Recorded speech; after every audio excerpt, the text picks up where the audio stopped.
যদি আপনার মনে হয় যে দেয়ালে পিঠ ঠেকে গেছে, কেউ কিছু করতে পারছে না আপনার জন্য, আপনি পরিপূর্ণ ইয়াকিনের সাথে, দৃঢ় বিশ্বাসের সাথে এই চারটা আমল নিয়মিত করবেন। সকল পেরেশানি থেকে, সকল টেনশন থেকে বের হওয়ার পথ আল্লাহ তাআলা অলৌকিক ভাবে তার জন্য আবিষ্কার করে দিবেন ইনশাআল্লাহ। গুলি মিস হতে পারে, আপনার দোয়া মিস হবে না। নারী হোক, পুরুষ হোক, পারিবারিক হোক, আর্থিক হোক বা নিরাপত্তা সংশ্লিষ্ট হোক, যে কোনো সমস্যা হোক, কখনো যদি আল্লাহ তাআলা এই আমলগুলো করার পরও আমার বিপদ দূর না করেন, তাহলে হয় আমার আমলের মধ্যে কোনো ত্রুটি ছিল, অথবা আমার এই বিপদ দূর না হওয়ার মধ্যে আমার জন্য কোনো কল্যাণ নিহিত ছিল।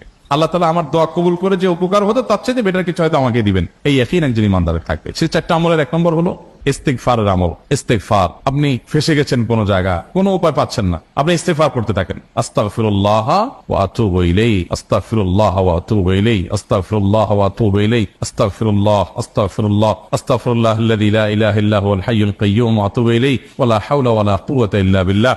اللهم انت ربي لا اله الا انت خلقتني وانا عبدك وانا على عهدك ووعدك ما استطعت اعوذ بك من شر ما صنعت ابو لك بنعمتك علي وابو لك بذنبي فاغفر لي فانه لا يغفر الذنوب الا انت সাইয়্যিদুল ইস্তিগফার। এভাবে যে কোনো ইস্তিগফার করতে থাকেন, আপনি বেশি বেশি করে আল্লাহর কাছে ইস্তিগফার, ক্ষমা প্রার্থনা করতে থাকেন, খুব বেশি। আপনার দুই ঠোঁটে অনবরত আপনি চাইতে থাকেন আল্লাহর কাছে ক্ষমা। আঁকড়ে ধরবে, আঁকড়ে ধরা মানে কি? এটা ছাড়বে না, সেই পড়তেই থাকবে অনবরত। টয়লেটে যাওয়ার সময়টা, ঘুমের সময়টা, খাওয়ার সময়টা বাদে, অবসর নামাজের সময়টা বাদে সারাক্ষণ সে ইস্তিগফার করবে। এরকম যদি কেউ করে, আল্লাহ আর আমার পরীক্ষার 2% দাম নাই, হাদিসে বলা আছে, গ্যারান্টি দেওয়া আছে, আমার পরীক্ষা করলি কি না করলি। তাহলে একটা আমল হলো কি? ইস্তিগফার। সব সময়ের জন্য এটা কন্টিনিউয়াস করবেন, আর এমনি অবসর সময় ইস্তিগফার করবেন। আরবদের মধ্যে সৌন্দর্য আছে, তারা বিভিন্ন ডাক্তারের ওয়েটিং রুমে বা বিভিন্ন জায়গায় মানুষ যেখানে অপেক্ষা করে পাবলিক প্লেস গুলোতে লিখে রাখে ইস্তিগফার করুন, হাইওয়ে গুলোর পাশে লেখা থাকে ইস্তিগফার করুন, এবং তারা আসলে একটু পরপর দেখা যায় ইস্তিগফার করে। ভালো মন্দ গুণ সবার মধ্যে আছে, তাদের এই ভালো গুণটা আছে। এক নাম্বার 2, দুরূদ।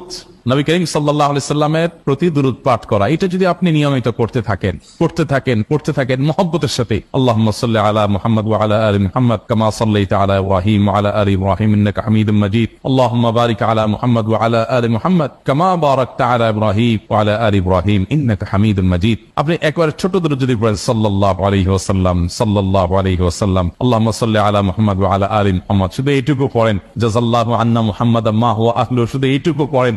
আপনি এভাবে যে কোনো দুরূদ নবী করিম সাল্লাল্লাহু আলাইহি ওয়াসাল্লামের প্রতি যদি পড়েন এবং পড়তে থাকেন অনবরত, ইস্তিগফারের পাশাপাশি সবগুলো দূর করার জন্য যথেষ্ট হয়ে যাবে। এই দুরূদের আমলটা আমি দেখেছি সুবহানাল্লাহ গুলির মতো কাজ করে। গুলি মিস হতে পারে, আপনার দোয়া মিস হবে না। ওই ইয়াকিন, ওই ঈমান আমার মধ্যে আনতে হবে, চেষ্টা করবো তো ইনশাআল্লাহ। তাহলে দুইটা আমল হলো ইস্তিগফার আর দুরূদ। 3 নম্বর আরেকটা আমল হলো দুআ ইউনুস। দুআ ইউনুস, লা ইলাহা ইল্লা আন্ত সুবহানাক ইন্নী কুনতু মিনাজ জালিমিন। 4 নম্বর